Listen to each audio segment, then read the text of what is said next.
كل امتی يدخلون الجنه دما هر امتی با اللہ رب العزت جنت تا داخل ہے الا من ابا مگر ہم انسان سیدھا انکار کو اللہ رب العزت بے جنت تا نہ داخل صحابہ دے نبی علیہ الصلوۃ والسلام چ پتنا وکڑا من ابا یا رسول سوک تے سے انسان سیدھا انکار نبی علیہ السلام اور تو فرمائے من اطاعنی دخل الجنہ چا سے جماع تابعداری وکړه جماع خبري و باندې جماع په ترکو باندې روان شو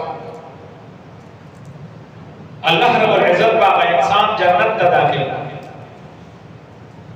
ومن عصاني چا سے جماع ترکونه مخالفت کوئی و بل طریقہ باندې روان سه جماع په طریقې تاسو نه کو دي ما زندگی دې خپل زندگی نه ونه نه وګرځول فقط ابا دغ انسان انکار ہوگا او ہر منکر